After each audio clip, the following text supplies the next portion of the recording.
So everybody, welcome to a very special session. I love when we welcome back old friends.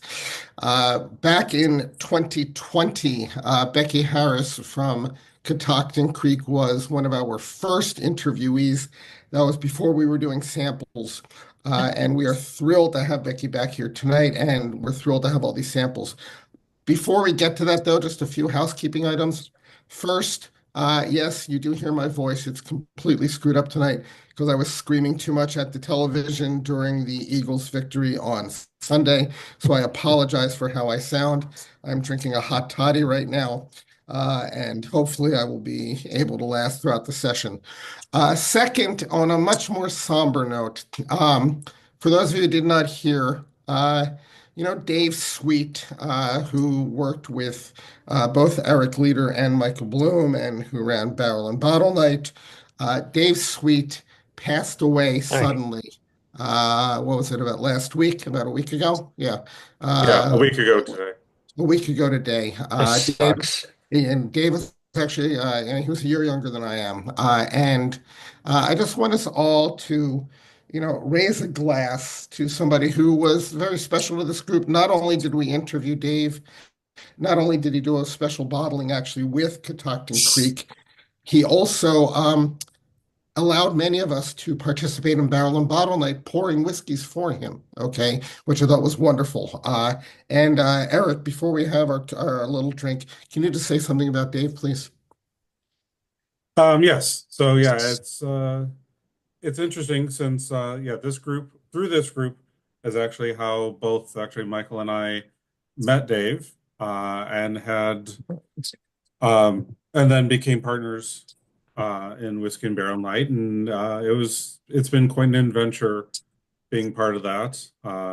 Gotten the advantage and honor of being able to travel around the country and meet a whole bunch of people and participate in all these whiskey events. So, um, and it's been a wild ride. So, I want to say cheers and l'chaim to Cheers. quite quite a good life, and may he rest in peace. Cheers. Thank you very much, Eric. We appreciate that. Cheers. Okay, wonderful. All right, so Eric, if you can make sure that everybody is muted except for you, me, and Becky, please. Okay.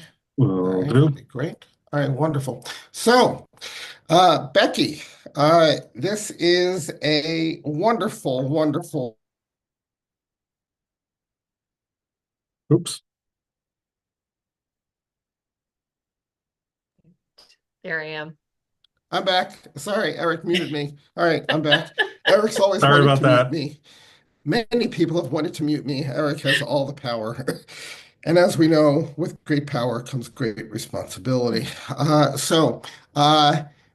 Becky, you were one of the first people we interviewed back in the fall of 2020, and I rewatched that interview before tonight because I was so excited. I want to remind everybody that we have five samples that you've so generously provided tonight. Um, Please, everybody, do not feel under any obligation that you need to finish these samples tonight. That is a lot of Oh, no, whiskey, no. okay? That is important to realize. Also, you can all start drinking now. The first sample is the Roundstone Rye. It says on it 24,820. It is 40%. And the reason why I think everybody should get started is because we have five samples tonight. And, we're probably going to go 75 minutes instead of our usual 60. So, Becky, welcome. Can you please tell us where you're calling in from tonight? Hey guys, I'm calling in from my basement from 2020, just like back in the old days. I'm same spot, I think. I've gotten smarter though. I've got a cushion under my butt on the thing, so I'm a little more comfortable than I used to be. But yeah, so I'm here in Northern Virginia, just about half a mile from the distillery, Catoctin Creek Distillery. And thank you all. The first sip we have tonight is our flagship. And the And flagship Roundstone Rye, correct? yes, exactly. Our 80 proof expression. Wonderful. So, There are a lot of things that we can talk about here, and I also want to talk about the state of the status of the craft whiskey industry, which you've been vocal about, you've spoken about, and you have a lot of history with that. Um, as we're drinking this, just a few reminders for us, please. If I'm correct, this is 100% rye. Is that correct? Yes, you're right, Gil. This is Okay. 100% rye, grain to glass. We started in 2009. This is aged in 30-gallon charred new oak barrels. It is Star K kosher. And I'm trying to think of what anything else that would hit it. I guess I'd like to say this is my front porch sipper. This one Yeah. is an easy sipper, right? I mean, Yeah. it's just perfect kickoff for the whiskey. No, I agree. It's lovely, and if I remember correctly from from what we talked about before, um, you have an interesting way of sourcing your rye. You actually get grain from a number of different farms, correct? Yes, that's right. We have some of the grain we get is from southern Pennsylvania. The bulk of the grain at this point, I've been moving to more and more. I mean, and I really kind of want to get to 100% Virginia content, but but I don't want to get stuck with just a single source supplier in case something bad happens one year. So I try to keep it majority Virginia, which is the Tidewater region of Virginia down near the Northern Neck. So this is um, a bit away from us. Our farmer came up today. His name is Timmy. Him and his wife Lynn come up once a month with our grain and bring it up to us. And then the rest of it, like I said, we get from kind of the southern Pennsylvania. So that keeps it very regional, kind of akin to what it would have been back when in the early days of rye when people actually knew that Virginia made rye.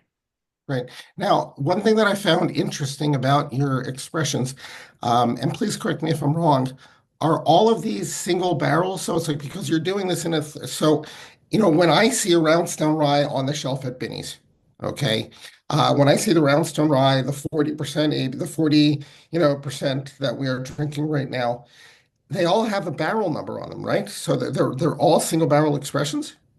They're all single barrel expressions. This is still one of the things we had said is we started in 2009 when we started. I was the only person working at the distillery. So we a 30-gallon barrel was the largest barrel that I felt I could handle individually by myself. These barrels were transported for many years up until about 2016, 2017. They were transported four at a time in the back of our 1993 Ford Ranger. Now, for those of you who know a Ford Ranger, 53-gallon barrels are a little bit much for a Ford Ranger, so you can do four 30 gallons, but not 53s. So we have stuck with the 30 gallons. We're starting to look at transitioning to full 53s, but that's probably going to be a couple more years. Got it.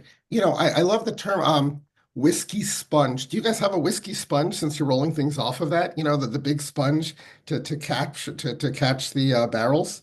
No, we actually had we used to use so when we used the Ford Ranger for that, we had a ATV ramp. Ah, okay. So you're actually rolling the We barrels. would literally roll them right down the edge and then end over end flip them into the horse barn. So that was 2017. We got a warehouse with a cement floor and we also got a forklift. And so those two things have enabled me to move to pallets and, bigger barrel, bigger formats. So I Love think it. at this point now we're trying to figure out, okay, shall we start to transition to something that, we have because wait, one thing I don't know, and a lot of people don't know this about barrels, is that you almost pay the exact same price for a 30-gallon barrel that you pay for a 53-gallon barrel. Really? I did not know that. Yeah, the wood is not the largest piece of the cost of a barrel. It is actually kind of the labor involved, the skilled labor to make barrels. So you can buy a 53-gallon barrel for maybe $50 more than it might cost you to buy a 30-gallon barrel. That's Really? a big impact on your cost of goods. Huh. And that is something that my husband, the numbers guy, has tasked me with improving our costs, our COGS this year. And so one of the things we're looking at is should we move to something that has maybe move to a small batch kind of thing and stop with necessarily being in 30-gallon barrels and single Right. barrel with every single Right. expression. But one question though about the single barrel stuff. So you're a chemist, Yeah. okay? And uh, I love the story how you and Scott decided to go into this. You were a stay-at-home mom at that point, and Scott was looking for something else to do, and he's a really good sales and marketing person. And by the way, just for everybody here who knows, it's amazing how like this all happened. Um, I met Scott when I was working the VIP room at Whiskey Live 2 years before COVID. And that was arranged for me by Marty Duffy, our friend Marty Duffy. And then as soon as we started this, Scott was one of the first people I contacted about, coming and doing, coming on here and having you guys talk about your story. So as a chemist, okay, knowing that each of these is a single barrel, okay, there has to be, something in your process that the consistency has to really be there for the consumer to know that every time that they get, this Roundstone rye, that it's going to be pretty similar, right? I mean, so that Yep. must be there must have been a lot of trial and error early on to get a consistent product, I would assume. What we've done and kind of the way we've done it, Gil, is that we look at each barrel and I taste it at all the different proofs that we offer. So we have a cask proof expression, we have a 92 proof expression, and we have the 80 proof expression. And each of those has a personality or an experience that I want the drinker to have, right? So when I kicked this off and introduced this particular one to you, I said, "This is my front porch sipper." Yeah. It's really easy drinking. It's very friendly and approachable. And one of the things I've run into over the past 16 years, presenting this to people is that one of the biggest things when we started, nobody was making rye. I mean, it was like us and and the Pennsylvania folks that bought all Right, that Dad's does it, right, right? Dad's hat was one of the early ones That's too. had Yeah, us and yeah, MGP. And right. everybody thought that all rye had to taste like MGP. And when we would taste people, they'd be like, "This doesn't taste like rye." And it'd be like, "Well, it has to because it's 100% rye." But it absolutely is rye. And what we tried to do, and I've been trying to do for the past 16 years as a rye evangelist, is get people to realize that rye is just as diverse and exciting a category as is bourbon, as is scotch, as is all these other things. It tastes different depending on where you make it, how you make it, the decisions you make. So every barrel is a little universe unto itself.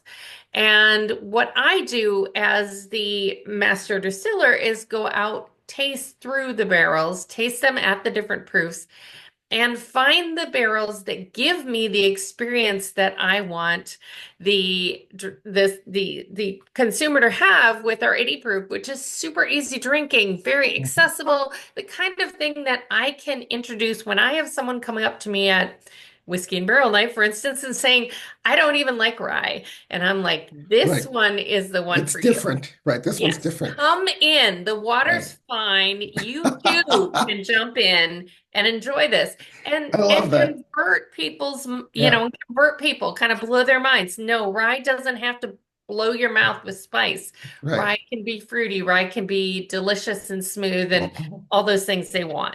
My rye shelf is actually my most full shelf. I need more room on my rye shelf right now, so it's a problem.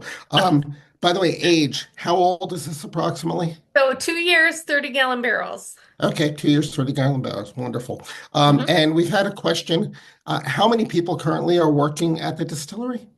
So we have about 15 full-time people in the whole company, but in the distillery and production itself, I would say it is three and a half. So I have one young fellow who works partly about half-time for me and half-time for Scott.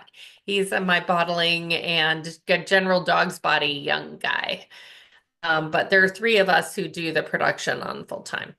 And how many cases per year? So cases usually have 6 bottles in it. How many cases per year are you producing? Right now we're looking at we're looking at making, well, it's kind of an interesting because of the way I do things. I don't necessarily have to kind of anticipate. Because of tasting, I just pull barrels when I need barrels, taste through them and Mhm. make them so I can kind of just in time manufacture.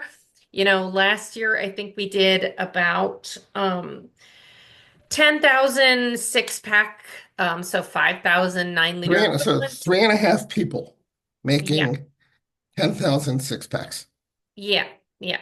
That's pretty impressive. That's Well, pretty we impressive. did make some investments to kind of right as at the end of COVID, we actually bought a bottling machine. We were doing Okay. a lot of hand bottling. So now we can churn out a lot of bottling very quickly, which wasn't available to us when I had maybe 4 to 5 people. But Mhm. it has been harder to get people, like everywhere, right? People aren't, and nobody wants to bottle. People want to run the still. I want to Right, of be, course. I want to barrel, I want to taste. Nobody Mhm. wants to sit there and put little neckers on a thing and put them in cases. No, Yep, nobody. I've seen. Yeah, I saw them bottling at Balcones once, and I was like, man, that is a lot of tedious work. That is tough. Yes, That nobody is not wants to easy to do do. that. Right. If you get people in, they're always like, when can I do the other thing? And so, this way we can, my whole crew can, at the end, in between other work and the day, we can knock out, a couple pallets without too much trouble. So that was definitely probably the best investment I made in my Yeah. infrastructure. It's funny. Somebody said that they know that they see a bottle of Dad's hat above you on your shelf above you. Do we? I have Yeah, on the probably other do side. have, Yeah, on the other I side. have so Yeah, many friends yeah, that, yeah, we get bottles from.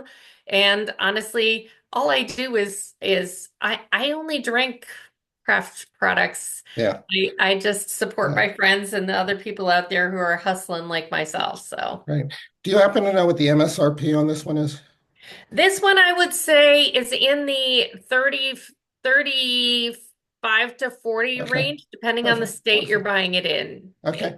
Yeah, the All right, 80 so let's move on. I want everybody, since we do need to move along here. By the way, people, you don't have to wait for Becky and me. You can absolutely just keep moving on yourselves. But the next one we're going to, Becky, is Roundstone Rye Single Barrel 24G08. This one is 46 ABV. Okay. Right. So this Um, is our distiller's edition. You can okay. see it's kind of pretty. It's got the kind of teal colored label. Uh-huh. The other one is a little more of like the red kind of, Uh-huh. oh, there you go. See it kind of true color there. This one is our teal, so it's a distiller's edition. This one was actually created in response to the asks of a lot of more whiskey people, right? So our flagship is our biggest seller by a lot, okay? So I sell this one, this one moves like 2 to 3 times as much as this next one that you're going to taste. This one is 92 proof. It was asked for by bartenders. It was asked for by more whiskey people, rye lovers, right? They wanted Mhm. more. Give us more. Yeah. Um, so this one is what I would call my all-purpose toolkit rye, right? It's going to have more of the spice. But you know what? I still love the citrus and the plum notes that kind of come in, those fruity Yeah. notes, those things. those have to be there too. I want all of it. I It's don't very, want you know, to just give up. I get a brightness to it. There's something bright about it. Hmm. It's like a refreshingness to this one. It's sort of like wakes me up in a good way. Yes. Yeah, Yes. I love this. It's Yeah. great, and This it's one, people ask me my favorite. I am the whiskey mom. They are all my favorite, depending on the day. of course But if you ask my staff, this is the one that they go to if they're having a shift drink, right? This is the pour they look for. right, and I like how you described it that this is the one that whiskey people go to. Okay, Right. cocktail people might be going to the 40 proof to the 40%. Okay, the whiskey people they usually want a little bit more heft to it, and that's what this has. That this definitely has it. By the way, what is the MSRP on this one approximately? This one runs maybe like $10 more. That's So, all. That's all. That's yeah, crazy. not, one of the things we're doing is we're trying to make all of these to be the kind of whiskey I can afford to buy. I mean, I go out, I see 90 to $100 bottles of whiskey, and I really have to think about whether or not I can afford it. I'm a small Right, business exactly. person. Right. And A lot of people don't have to think about it when it's $50 or under. right. When You you're know. in that range of, 50 under $60, honestly, I'm like, that's a treat. I can do that. But when Yeah. I start moving north of that, I might have to take a beat and think about it. I wanted this to still be in the range where it's like, yeah, I'm going to enjoy this. I'm going to use it and it's not too precious. It'll be something that I will buy over and over again. Okay. So again, back to the process here. From what I gather, okay, um, you taste every barrel to decide at what proof it is the best. Okay. Hmm. So this barrel that we're drinking from right now may have turned into one of your 40% ones, but you decided that this one was really good at this proof, right? Yeah, yeah. Okay, wonderful. No, that's great. That makes sense. And so then again, what would the age on this one be approximately? It'll be about the same, honestly. They're just right around 2 years is what we're looking at. Oh my God, look who is Hey, awake. Scott. Hey, How you doing, buddy? How you been? good. Hello, everybody. Hey, Sorry, I everybody. So woke this is up from my Scott. long winter's nap. Well, we're here in Chicago where it's like below zero right now. So, Yeah, yeah, pretty everybody. cold So there. Scott and Becky founded the company. They're that rare husband and wife combination that can actually work together. Okay. Uh, Scott is the marketing and sales guy. And Becky is, Becky's the chemist. Becky's Walter White. Becky is, she's Less the cook. lucrative, I'm I afraid. Right. guess I'm Jesse then in that analogy. Yeah. But Scott, I'm glad you were able to join us tonight. We were just talking about the process. Becky was talking about the age on this. But actually, I had a question for both of you because when we interviewed Becky 4 years ago, so Becky, one thing you may recall about the timing of it, it was right when you as a company were making an investment in a larger still. Oh, Okay. Okay. yes. Can you tell us how that investment went and how that has changed your process? Because you were in a much smaller still, and then you Yes. decided to really ramp things up. And that was about 4 years ago, right? Right, it was, and we did get it. It's been a great piece of equipment. Honestly, it's really it's making it so now we can just do a couple runs a week, which is yet another reason I can kind of still run 10,000 six packs with just, 3.5 people to get everything done.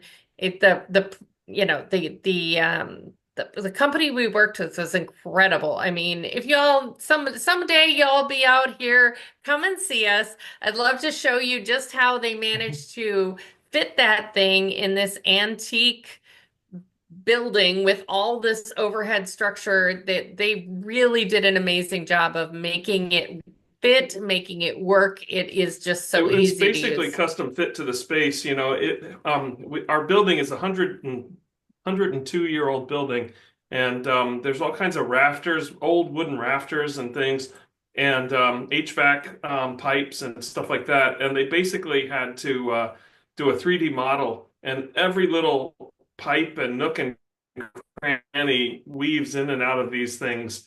Um, it's quite remarkable. We measured it about 17 times, and we're still very nervous when it was time to Was install it it. challenging to have that installation done during the height of COVID?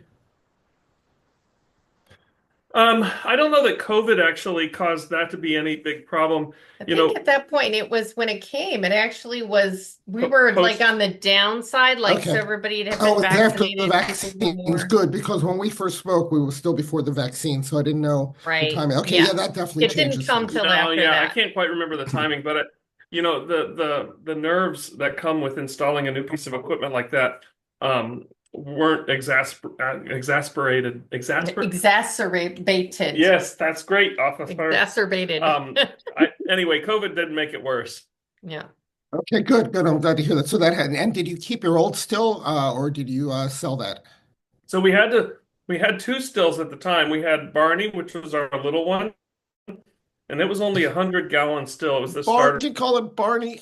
We called it Barney because when we distilled pear wine in it, the chemicals that are in the pear wine caused the copper to tarnish to a bright amethyst. It kept turning purple, so we called it Barney.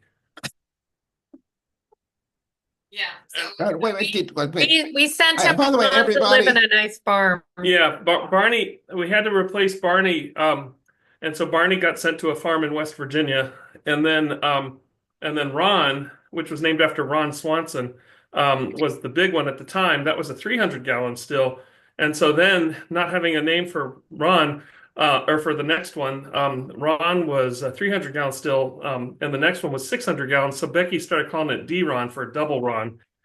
So we have Ron and D-Ron now, and then we named love our it. mash tank AA Ron. So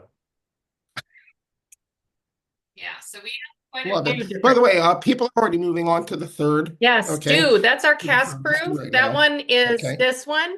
So this one's got Okay. a lot more of the kind of I guess I like to say, with cast proof you got a lot more intensity. For me, I'm looking for does it have the intensity of flavor coming at the same time as the intensity of the ethanol, right? Because the ethanol brings a lot of kind of to it. It's got to have a great nose. It's got to kind of invite you in because it is pretty intense. If I find that sometimes, you might want to add a little water to it. Yeah. There's some people who live So, or so again, was this again, the same process, a 30-gallon barrel, and right, that you were right. So these tasting are it at just different are the ones proofs? I taste at cask proof, and that I'm just like, yeah, I'm good there. it's all about selection. Yeah, these are all about barrel selection.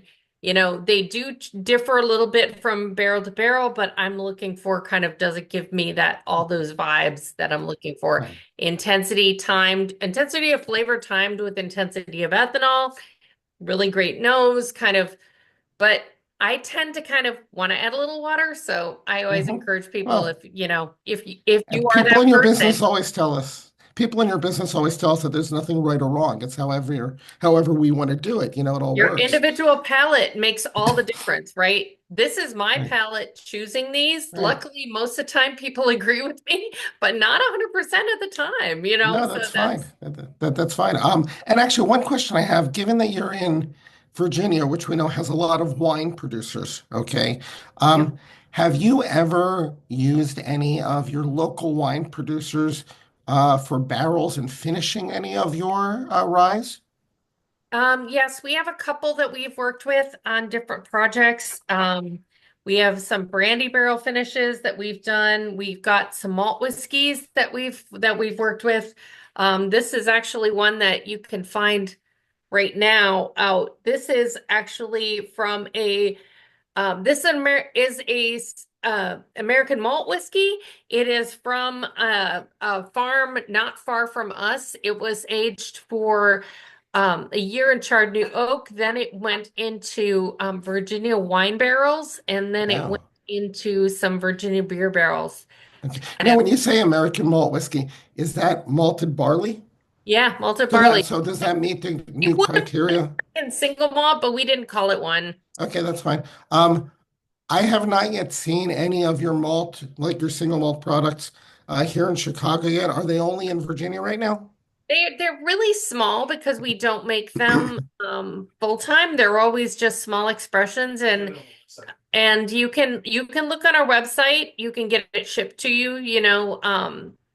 We do have, if you go onto our website and look for those there and you're interested, they will ship. We have, like everybody else does, a retailers who will ship it to Sure. various states. Right. Those are almost always very small releases, maybe one, maybe two barrels tops. Right. And somebody asked the question, what kind of beer barrel was it aged in?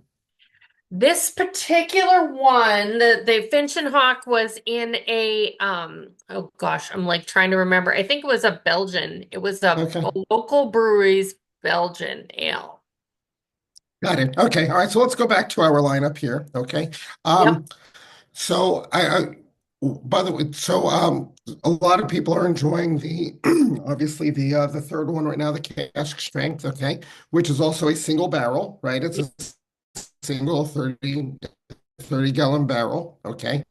Um, in our last talk, you did mention that you do have some 53-gallon barrels for, and while you're answering that question, people feel free to move on to the Rabble Rouser bottled in bond. And if you want to tell us a little bit about the Rabble Rouser before you answer the 53-gallon question, feel free. I can do both at the same time, Gil, because this is the 53-gallon barrels. So the Rabble Rouser that you're tasting this year was actually in honor of our 15th anniversary, which we did just this last year. We released our anniversary expression, the first time we had aged whiskey entirely in 53-gallon barrels. It is 6 years old because it is bottled in bond.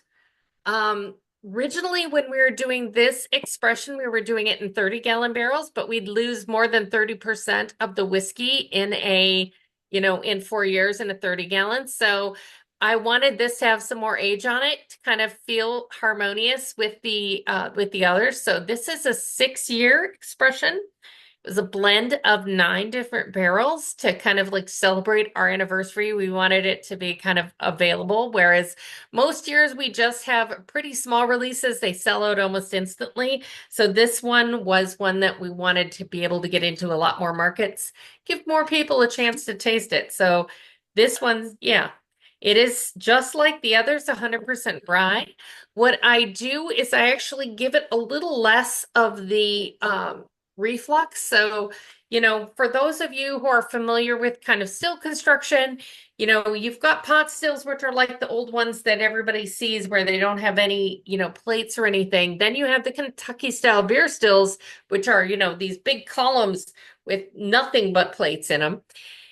Somewhere in the middle is a still that has a pot, and then it has a small column on the top. That column has the ability to turn on and off the reflux in different plates. I turn off the reflux in most of the plates for this one so that I'm getting what I wanted to do was, because I'm giving this some more time in the barrel, and at 53, it's going to be I was kind of leaning toward a 6-year-old whiskey even as I first started to do it. I wanted to have some more, even more of those chewy kind of texture things. Texture is a big thing for me in my personal whiskey experience. Yeah. I love texture. I love that kind of mouthfeel and chewiness. That's one of the reasons why. Like something unctuous. There's something Yeah, unctuous about it, that you feel, in the salivary it's glands in the back. fills and the fats that It's come through when you're pot distilling. You're in a Kentucky style beer still, the distillation happens so fast, right? 300 gallons in less than 3 minutes. In a pot still, you're taking 6 hours to do that same job. You're spending more time, more things come out, more flavors, more wonderful stuff. And so I wanted to give it even more of that because I was going to have more time. So this is got just a really gorgeous texture. I love the sweetness on the nose. I just yeah, think that, the whole thing when you sip on it, it's just got I don't know. I thought it was fun as hell. yeah. So All right, so by definition, as we know, by definition, bottled in bond has to be 100 proof and at least 4 years old. Okay. So how many years old is this approximately? This one was 6 years old. Okay. The lot number on it is F 2017, which means fall season 2017. So it's also a single barrel then, correct? It has to be just no, this is a blend of 9 barrels, all Ah, okay. in the fall of 2017 by me. And so Bottle and Bond is in a single season, a single distiller, under 160 proof, charred new oak, all the usual stuff. But, that's basically it. So this Okay. is All right. several barrels together, 9 of them. Okay. So the first three we had were single barrel expressions. Yes. And then the bottled and bond was the first blended internal expression. That's the first one, yeah, well, most of the time I've had a couple in previous years that were maybe 2 barrels together, but it was never 2 barrels because I chose 2 barrels. It was because 2 barrels was all I ever had.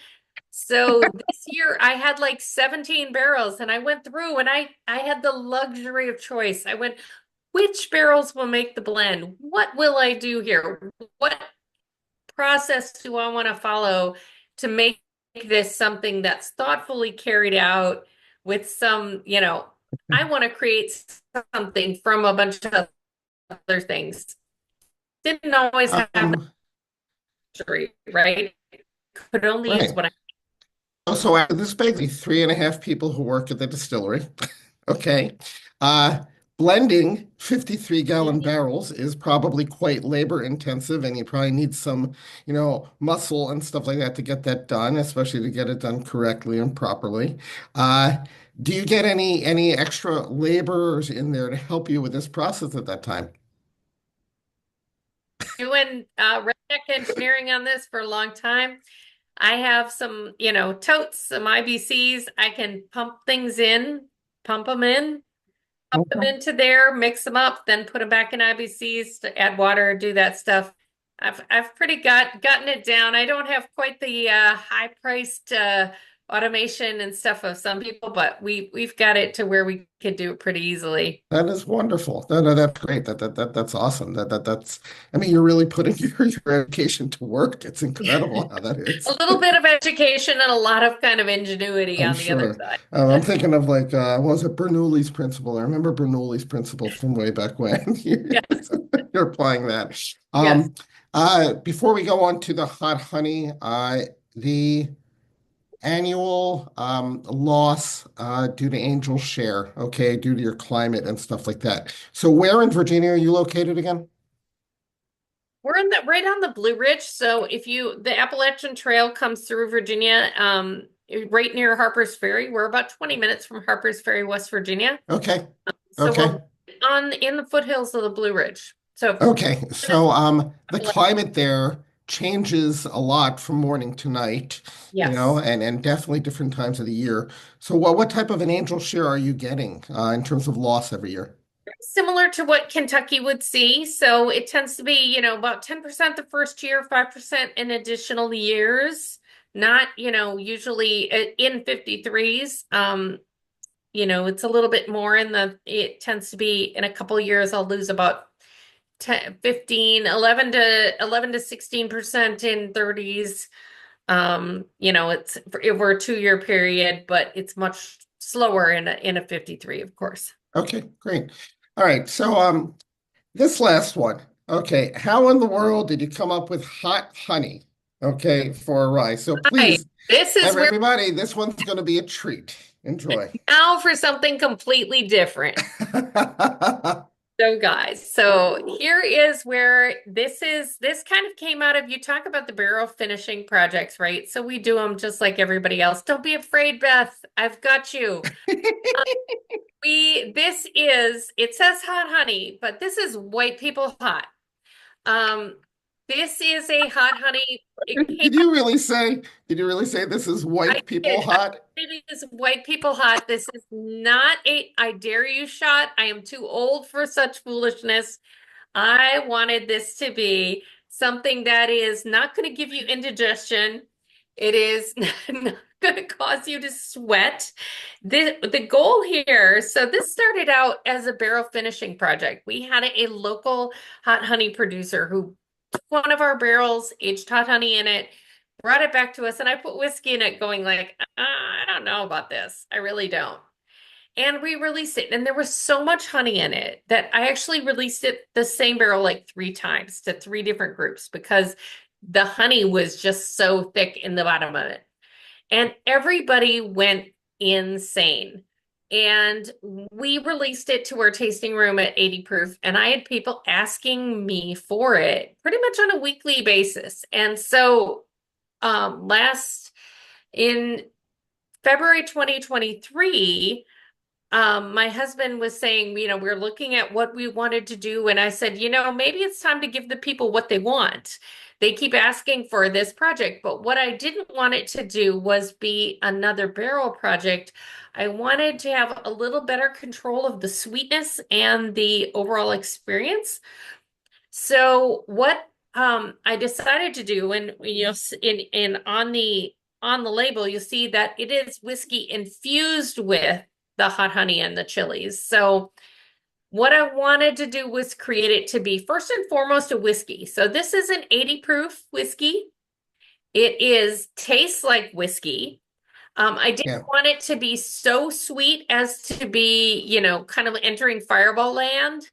And I didn't want it to be, the kind of I dare you shot because I have had some of those hot honey expressions. And I will tell sure. you that in experimenting with chilies and ethanol, you know that ethanol is a really efficient extractor of capsaicin, which is the Right. stuff that makes peppers hot.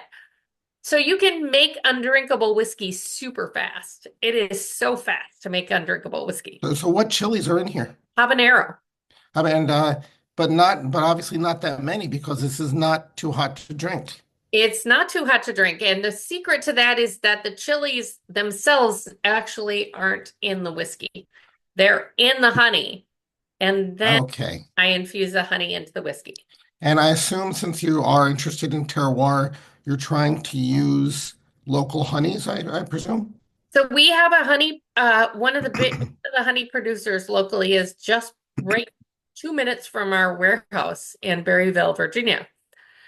So they had and it does say wildflower honey on the label, and I'm just gonna say that's like a shorthand, but one of the things that we did when we did this is because of the way that Virginia ABC is, that we actually struggled to we had to create the label and the approvals all at the same time that we were doing the actual product development. And what I found was that I wanted a better depth of flavor and aroma from the honey. So I actually came up with a blend that I created myself of 3 different kinds of honey. So this is not only wildflower honey, it is also contains clover and buckwheat honeys. Ah, okay, fascinating. A better depth of And flavor and just okay. overall it gives it more ballast to kind of So hold. does the whiskey sit in with the honey and then you filter it out? You have so honey is a natural honey, and there's a reason why when you taste honey whiskeys that are out there, a lot of them don't contain natural honey, and you can kind of taste it, you can kind of smell it. They're not great. Mhm. Natural honey is a huge pain in the butt because natural honey, being created by bees, contains a whole lot of things that are not soluble in spirits. And so when you put those honey, that stuff and mix it with the spirits itself, it actually creates this kind of like haze. It can be very hazy. It can sometimes even be sediment. So like when you see the bottle, it actually says on it, this is a natural honey product. It might have some sediment in there. Okay. Don't Okay. call me. Right. Um, It doesn't Right. say don't call me, but it's heavily implied. Right. Um, so it really, for me, it gives it a better flavor, better texture. Overall, I want natural things that are part of it. And so we've worked really hard to kind of get to where we can figure out how long it takes to really kind of and try to decant out those insolubles, which are kind of, it is like a hazy or cloudy. It might look like a little um, dusty stuff Right. on the Right. bottom. But does the whiskey sit in with the honey for a while? Is that how this works? Yeah. Okay. Right. Okay. Because recently I had oh God a cherry mash whiskey. Okay. From uh God, I forget. All of a sudden I'm blanking on the name because probably I've been drinking too Traverse much. City. Yeah. No, not Traverse City. The other one. The other one Leopold? in Michigan that Oh, I'm just blanking on, and I even interviewed him. Oh well, anyway. But they have a cherry whiskey where they actually have the whiskey sitting, the one that does Last Feather Rye. I can't believe I'm blanking on the name right oh, now. it's, what's her Journeyman. face? Journeyman. Journeyman, Journeyman. thank you, Journeyman. I had a Journeyman whiskey, so they had the rye, and it actually sat for 2 weeks in a cherry mash. Okay, and it was absolutely delicious, And again, they had to filter it out, but it still kept that character. Yes. You know, And I and think this those is kind of infusions bring better stuff than right. does, Right. So your natural or artificial flavorings that you can buy from Flavor Man or Mother Murphy's or any number of people that will sell you things that you can make to make it a lot easier on yourself. right. No, that's one. And by the way, I am since I am continually making myself hot toddies tonight, I'm on my third one right now. I am actually in the last one I'm making. I this time instead of using the Dad's Hat Rock and Rye, I'm actually using your honey rye Yay! in my last hot toddy here. So that's one I'm looking forward to this. People Um, love in a so hot. before we go on to questions from the group, I do need to ask you a few questions about the craft spirits industry. Now, I know that you used to be the president of the American Craft Spirits Association. I know you were recently quoted, okay, in an industry Many publication. opinions. It was interesting, okay, but the fact is we have seen all the articles. We have seen that sales are down. We have seen that smaller distilleries are closing, okay? Um, we know that there may be tariffs coming with respect to spirits, although it seems like he's backed down a little bit on some of that stuff, but we'll see.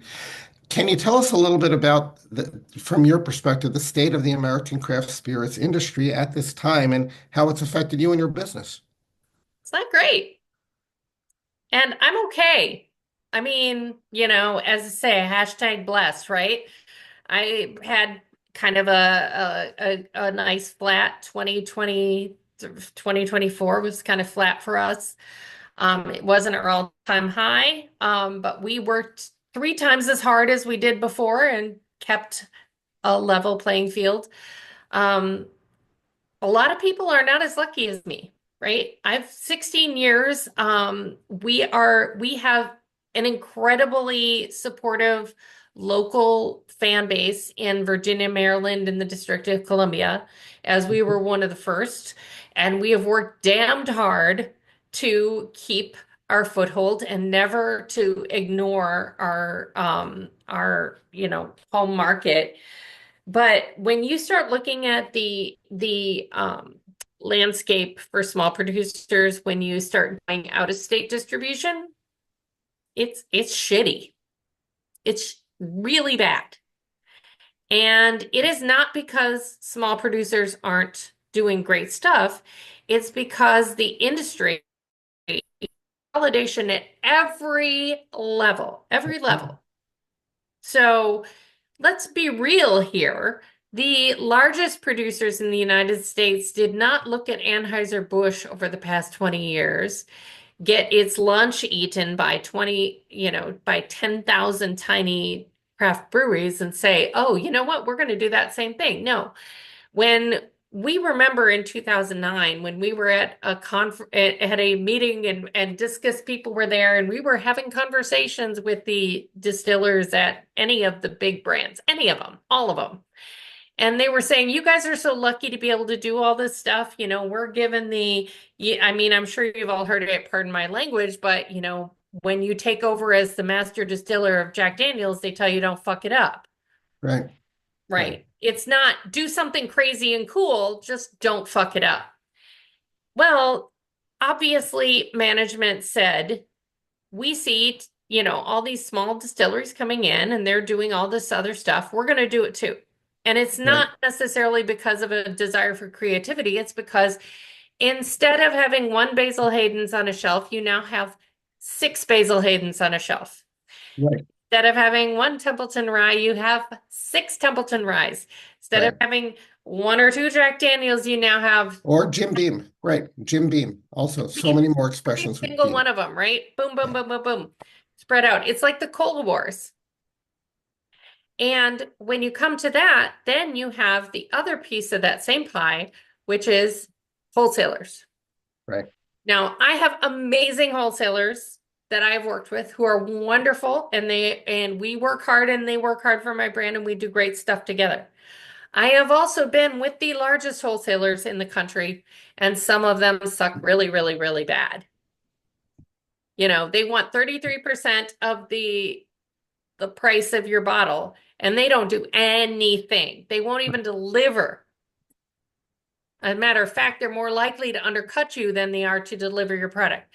Well, we even learned here in Illinois that in order to we've done two single barrels and it was such a pain in the ass. Oh, We're still huge. thinking about doing it again, but the when I learned that it had to go to a local distributor, and even if it was there for one day, that added $17 per bottle Yes.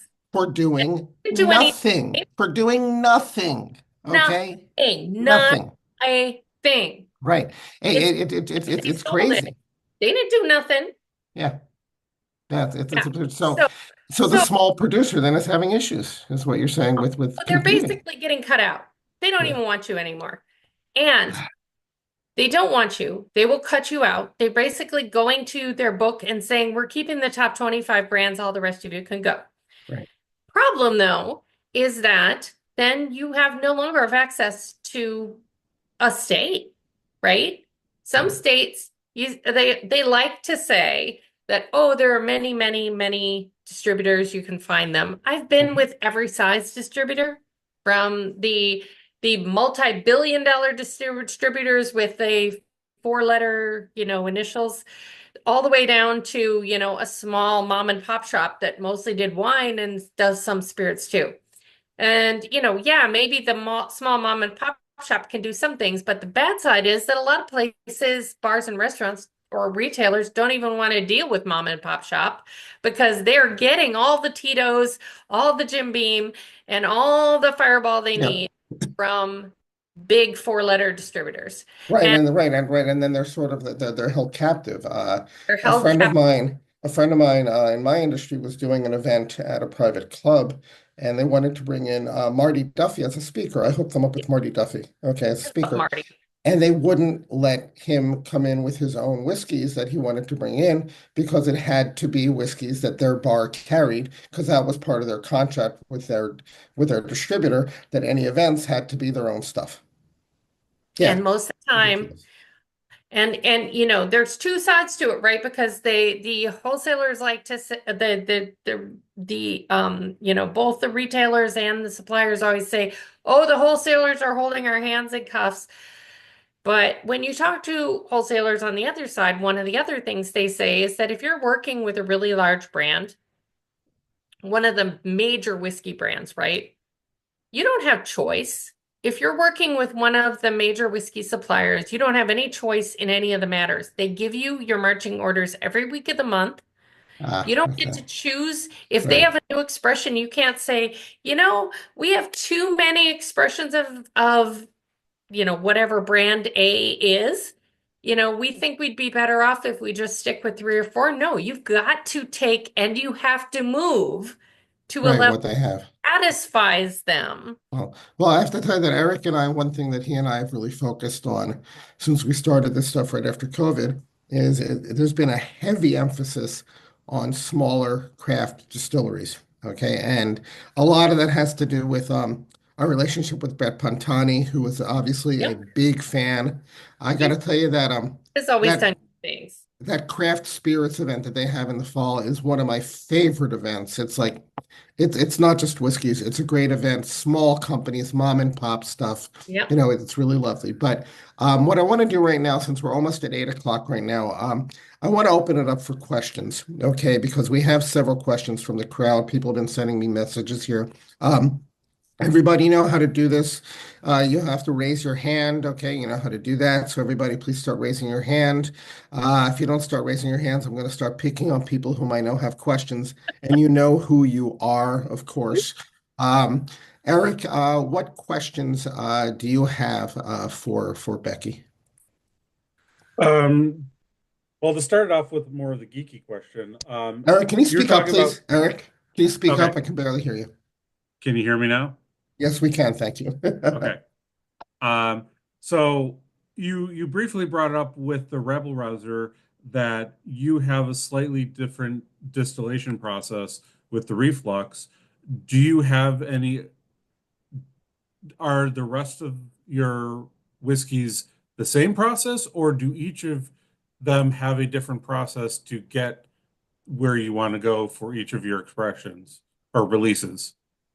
I tend to use two profiles, Eric. I tend to use my rabble rouser profile, and then I use like that slightly more reflex profile. I'm kind of in the phase now where in the next 4 or 5 years, maybe I will, tweak that a little bit. Maybe a little less of the high reflex, maybe a little more of the low. I'm kind of developing that as we go. Some of these changes are kind of fun to implement from a chemistry standpoint because, well, I don't have a GC and all the cool things that the big guys do, but when I'm tasting things and deciding kind of where I want things to go, that's kind of part of the fun. So I get to kind of experiment with these things and see. We also have some cool projects coming forward. Like I actually just got my first shipment of what is called Seashore Black Rye. And the Virginia Ooh. Spirits and Marketing Board is actually doing a project with, they have funded some research into some of the heritage grains of Virginia. And so they are doing some, grows of small, old heritage kinds of grains, and we're going to be distilling, making them. We're providing some new make to the project, and then we get to provide once, every so often we'll give them more, and we're just helping to kind of increase the knowledge that people have about what are some of the other options of what people can grow. We're right now most of our rye is Ryman, which is not one of the hybrid controlled varieties. It works really well for a farmer. It works really well for us. It's got that really gorgeous fruity note that I think some of the other varieties tend to be more spicy. And so Ryman is kind of known for being a little fruitier. So I'm curious to see what this seashore black rye is going to be. Apparently, they like to grow it to kind of shield the crops from the effects of the salt coming in from, closer to kind of down in the Tidewater region, which is not far from where our farmer is. So he's actually going to participate too. So it's going to be fun. Cool. That's super Fascinating. cool. Thank you. Eric, do you have any other questions? No other question. All I right. was just going to make one other comment of I still have that much left of a bottle of Ragnarok that I've been super enjoying since I got it a It's couple so years much fun. ago. So That it was is. a fun project. Working with those guys was amazing. We kind of taken a break. They're touring a lot now. And don't have, and they've got like about this much bandwidth for things like coming up with, whiskey stuff. So, never say never, but it was a lot of fun. Yeah. Wonderful. Awesome. Thank you. All right, Thank so Michael Nolan. Michael Nolan, can you please unmute? Yeah, give me a second to find it. Um, oh, I have so many questions, and actually one of them was about Ragnarok, so I can knock that off the list. So we could expand on that more. But um, we another thing is I wanted to hopefully you could talk a little bit about some of your collaborations with independent bottlers, Mm. specifically a friend of ours from Bridgewater. Um, and you've done probably 4 or 5 now with Single Cast Nation. Yes, I most of wonder the if you, I cast. mean, this is probably one of my favorites if I get it to show. Oh, It's the Catoctin Creek in a Kilhoman cask. oh, that was a fun one. Here, I'm gonna get some here. So can you talk about when you're collaborating with other people like Jason and Joshua? This was an interesting project. I was fortunate enough that I think when you got the barrel, it was still wet and you poured off what was in it.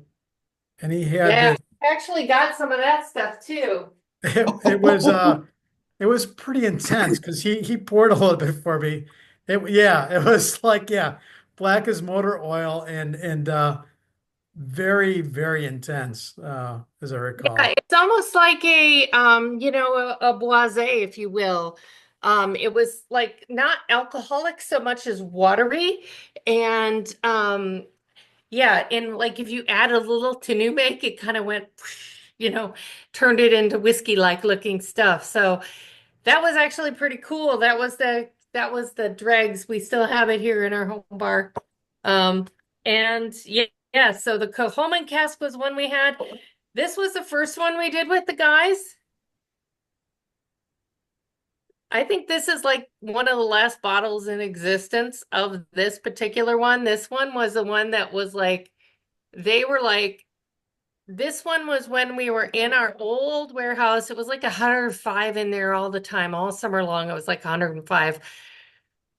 I was like worn out and much skinnier then and much younger then. But this whiskey was aged in a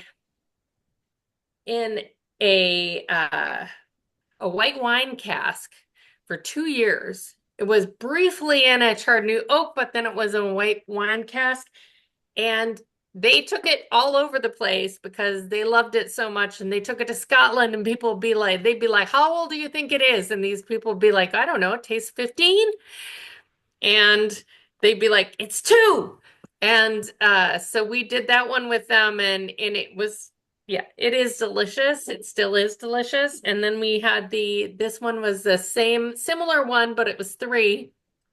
Um, yeah, we had those 2 with them. They have some of our barrels. They took them out to California. They had bought a bunch, and we sold some to the Scotch Malt Whiskey Society outside of what they had done. So I guess they're going to be putting together some new stuff. I don't even know what now. But we have some cool stuff with them. I loved working with those guys. Jason and Josh were such sweethearts. And, yeah, the Cohoman cask was a lot of fun. It came out really yummy too. Right. Thanks. What other questions do you have? Well, I was gonna say, stick around to other people and come back to me. Okay, all right. So, Josh Eisenberg, please unmute. This was so fun. Loved all the expressions tonight. I had a question about the rye varietal that you mentioned. So just to clarify, is that variety used outside of Virginia broadly, or is it more regional? I think it is a pretty common varietal. So Timmy likes it. Timmy's my farmer, my buddy. Timmy likes it because, I love it honestly because it works really well for a couple of reasons. One is it tastes delicious. But secondly, is it gives both him and I the flexibility with our business to be able to like either use more or less of it. One of the things that you can run into when you're working with a farmer is if you have if you contract for an entire crop, right? You have you have the obligation to take the entire crop. And if your business isn't it is in a stage where you might need to not make as much whiskey for some reason, because let's be real, when you make whiskey, you're putting money into a warehouse and you're going to put it there and let it sit there for a long time. That is the money that could be used to pay your people, could be money that's used to pay rent or utilities. And if you put too much money in that warehouse, you can go out of business, right? I can tell you that if you talk to Ralph Lorenzo, he'll talk about how when he first had his partnership with William Grant and Sons, he almost put himself right out of business laying down whiskey for them. And they had to renegotiate the plan because he realized, hey, wait, I'm not getting paid till this whiskey's mature. So they had to make a plan where he got paid for whiskey when it was immature so that he could keep his business going, right? So, when I use Ryman, it's not a protected seed variety. So Timmy can use that. He can harvest it and he can resell it to other farmers in the area to use for a cover crop. Grows well in Virginia, grows tall. They plow it under, but that way I can take what I need. If Timmy has a little more to sell, he'll sell it. And if I need all he makes, it's good too. So it gives me flexibility from a business perspective, and that's a real winner, especially Yeah, in times when things get hard. no, that makes total sense. And are there characteristics about this particular varietal that like I was really struck by um the 92 proof, how sweet it was. So does this varietal, I'm just curious, like how it compares to other varietals. Like, are you It's noticing a definitely higher conversion rate of not like, really. I mean, rye just generally isn't great with the conversion rate. That's why rye is the flavor grain in bourbon because you use it for flavor, not for yield. Um, so it is kind of known for being one that brings more fruitier esters into the party. It's a tall grain, so this is one of the ones that's like 7 feet tall. The Abruzzi, some of the others are much shorter. That makes them a little more resilient to have high winds and some of those other things. So, when you think about the growth of rye, most rye is grown in the global north. That would be, the Midwest, high Midwest plains, the Canada, the Ukraine, Sweden, the global north is where most of the rye and most of the rye that's used. If you talk to MGP, they source on a global scale, right? They basically are buying from all over the world. They're not buying from a farm down the road. You can't possibly. So you're using northern variety rye. It is much colder in those climates, so rye grow differently in those climates. And they also can see a lot more wind. Those winds, 7 foot tall rye are not going to stand up quite as well, right? If you get a good blast of wind or hail or weather, you can lose. If you lay it down, it might not come back up. So that's why some of the shorter varieties of rye, where they're closer to 18 inches, might be better in some of those options. So if you do some research on rye, you'll be reading there was a study done in the University of Minnesota where they were looking at a number of varietals that were grown. They're all very different varietals than are what is grown in, the Southeast, the Mid-Atlantic where we are, because it is just such a different climate. And so that's really why the Virginia Spirits Board put some money into doing research on this from a historical perspective. So we can get some data on what is the flavor profile of these ryes, because they were probably was being grown. When you look 400 years ago, when you look even 250 years ago, when George Washington's distillery was here, there were 3,000 distilleries in Virginia. Those 3,000 Virginia distilleries were growing rye as a cover crop and using it to make whiskey. They were probably not growing the same rye that were grown in Pennsylvania. And so I think that kind of history is just too long gone. And so we're trying to find some of that knowledge and bring it back. awesome. Thank you so much. Yes. That was great. Thank you very much. William Myers, please unmute.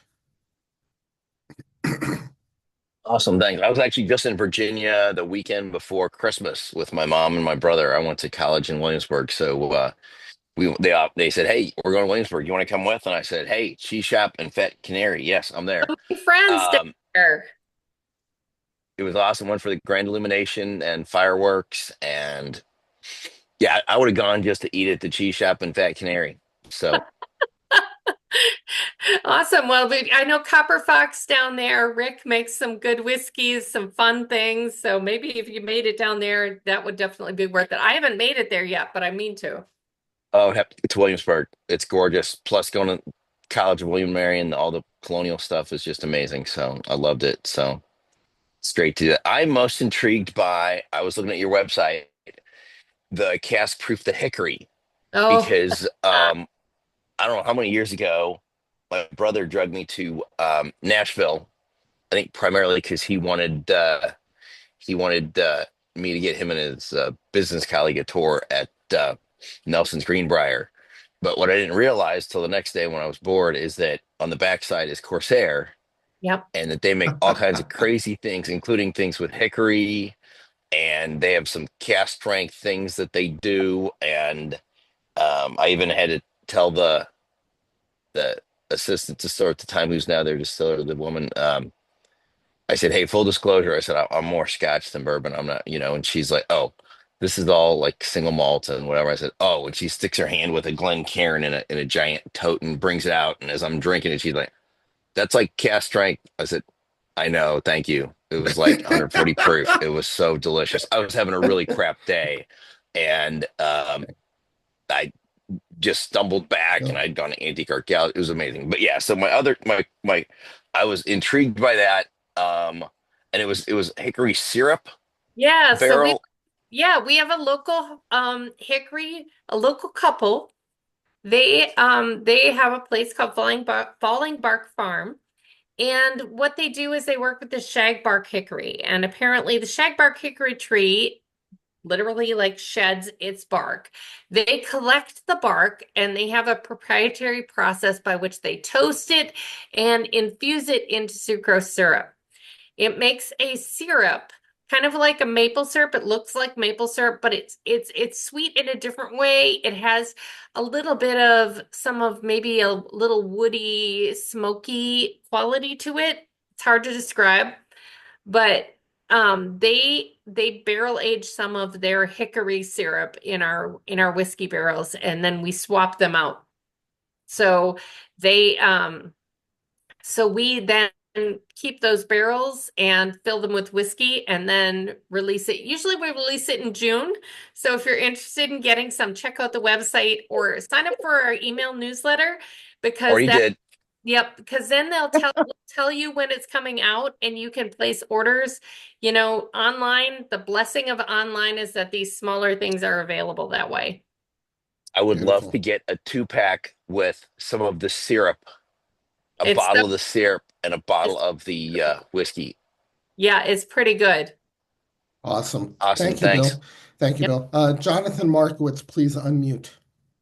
Thank you, Gil. Appreciate it. So I have a kind of a geeky question for you. So as you're working with these different grains, I know it takes a long time to mature and you're tasting it. How do you figure out how much to risk, how much to put away? And then how long does the tasting process take to oh yeah, this is good, or whoa, I don't think this is going to work?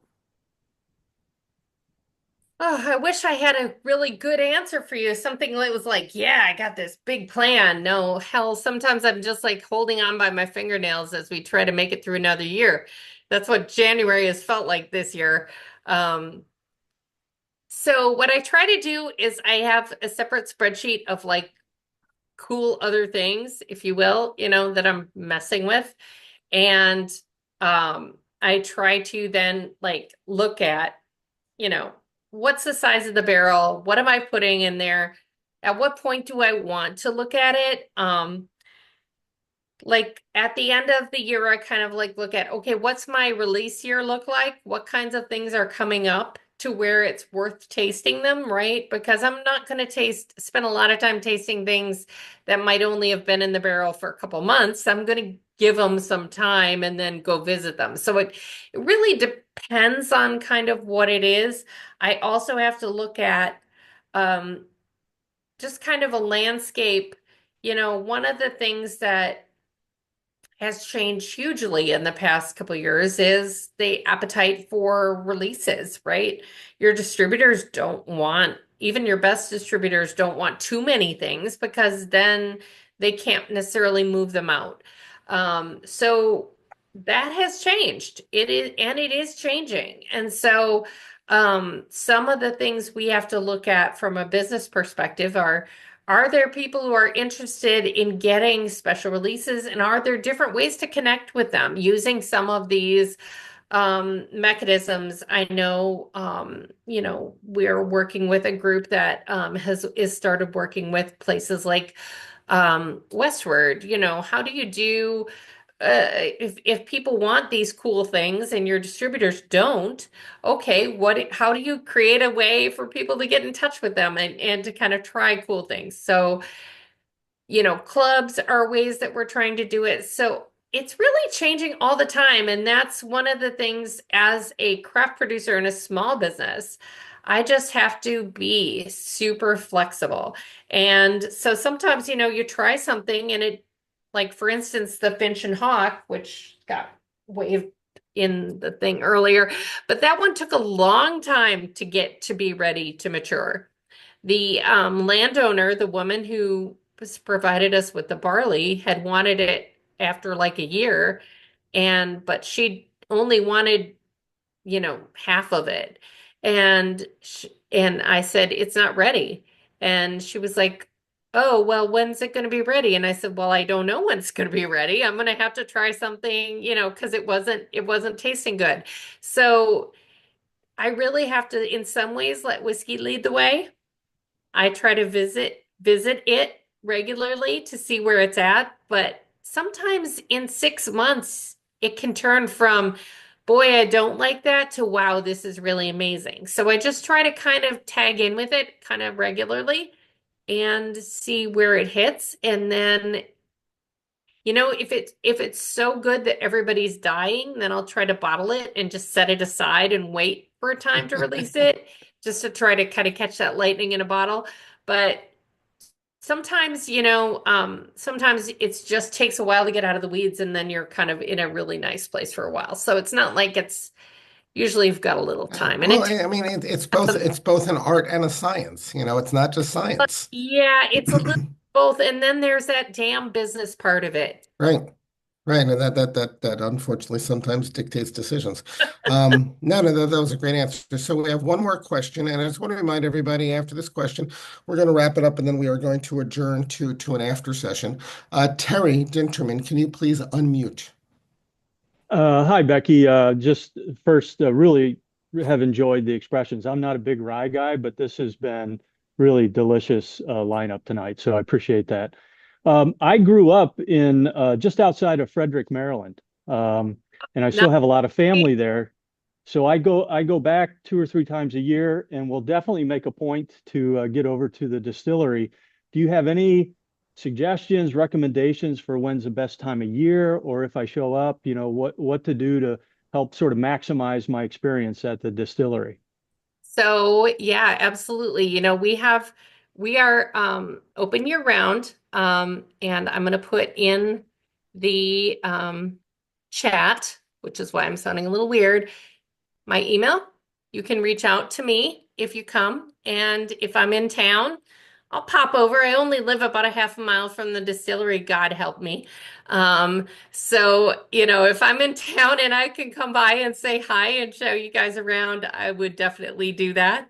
But we've got a great team who works the tasting room. They'll, kind of, we're really small, it's not like going to freaking Buffalo Trace where you're gonna go all over the place and they got a palace of a place.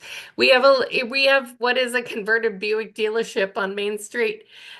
We have a great team of people that'll, we have both neat tastings and cocktails so that, it's fun for everybody, whether you're a neat spirits drinker or not. We try to make it something that everybody's going to enjoy. One of the things I'd love to tell people is if you're in the area, we are in an amazing place for beverage alcohol.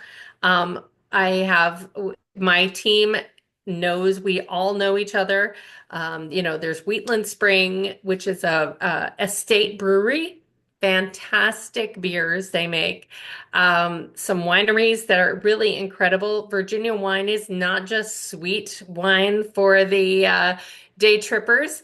It actually has matured greatly, and there's some really fantastic winemakers. So food is great. There's all kinds of places to go, and it's freaking gorgeous landscape around here. As you know, if you're up in Frederick regularly, it's a really beautiful place. So absolutely, if you come, hit me up, Great. and I can make recommendations Right. and Yeah, do anybody who wants, Yeah. anybody here who Right. wants, I Thank you. can definitely put you in touch with Becky and Scott, and we can help you hook stuff up together.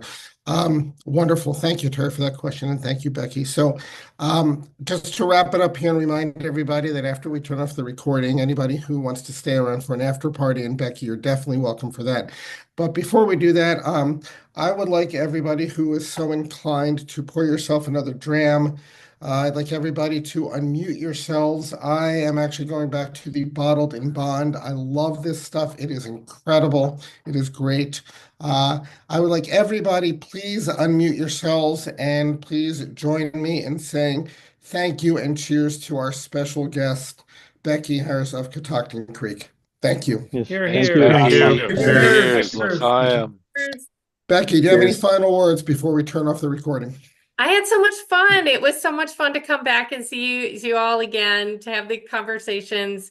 This was one of the fun parts of COVID, was actually doing these kind of things, and it was really fun to bring it back and to have some cool new things to show you guys. That really made me excited too. So I'm really, really excited. I'm glad y'all like the hot honey, the bottled and bond, the new things. And hey, I'm trying to remember. I was up in Chicago for one of the things lately. I may be back when they have another. That was So the craft spirits. You were in Chicago for the craft spirits event for it was bands. the ACSA thing, right? Right. Yeah. So I think I had talked to Brett about doing something with Binny's in the spring. So Let us know. Let me know, and we'll try I to will let you arrange know, something Bill, else. and you can share it with everybody and let me know so we can meet in real life. Absolutely. Thank you Wonderful. All all. right. Thank you very much, Becky. Thank you, everybody. Everybody, please stay on. Eric, please.